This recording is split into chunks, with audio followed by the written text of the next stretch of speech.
the passing of my good friend. My sincere condolences to the family of Vetri and friends. I'm sending sincere condolences from Africa. We have been talking much with Vetri. We have a lot we share with Vetri, and maybe one day, one time, I'll visit Vetri family. I could wish to visit Vetri family to condole with the family. Thank you so much, and may God bless you.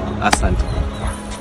மறைந்த சைதை துரைசாமி அவர்களுடைய மகனும் இயக்குனருமான வெற்றி துரைசாமி அவர்களுடைய மறைவுக்கு இரங்கல் தெரிவிச்சு video ஒண்ணு பதிவிட்டிருக்காரு Kenya நாட்டை சேர்ந்த அவருடைய நண்பர் ஒருத்தர். வெற்றியுடைய மறைவு ரொம்பவே வருத்தம் அளிக்கிறதாகவும் குடும்பத்தாருக்கு ஆழ்ந்த இரங்கலை தெரிவிக்கிறதாகவும் அவர் அந்த வீடியோல பேசியிருந்திருக்காரு. வெற்றி அவர்கள் கூட நிறைய விஷயங்கள் பேசியிருக்கேன் அப்படின்ற மாதிரி அது சம்பந்தமான நினைவுகளையும் அந்த நபர் பேசியிருந்திருக்காரு. இது மட்டும் இல்லாம கூடிய சீக்கிரம் நான் வெற்றி அவர்களுடைய குடும்பத்தாரை வந்து சந்திக்கிறேன் அப்படின்ற மாதிரியும் சொல்லியிருந்திருக்காரு. இப்போ வர முடியாத சூழலால தான் என்னால அங்க வர முடியல. கூடிய விரைவில் சென்னைக்கு வந்து வெற்றியுடைய குடும்பத்தாரை தான் சந்திக்க போறதாகவும் அவர் தெரிவிச்சிருக்காரு. கடந்த சில நாட்களுக்கு முன்னாடி ஹிமாச்சல் பிரதேசத்துக்கு போயிருந்த வெற்றி துரைசாமி அவர்களுடைய கார் விபத்துக்குள்ளானதுல அவர் உயிரிழந்திருந்தாரு. ரொம்ப நாட்களா அவரை தேடும் பணியில ஈடுபட்டிருந்தாங்க. இந்த சூழல்ல கிட்டத்தட்ட 10 நாட்களுக்கு மேல தேடியும் அவரு சடலமா மீட்கப்பட்டிருந்தாரு. இவருடைய இறப்பு மிகப்பெரிய சோகத்தையும் அதிர்ச்சியும் ஏற்படுத்தி இருந்தது. இந்த நிலையில நிறைய பேர் அவருடைய வீட்டுக்கு போயிட்டு இரங்கல் தெரிவிச்சிருந்தாங்க.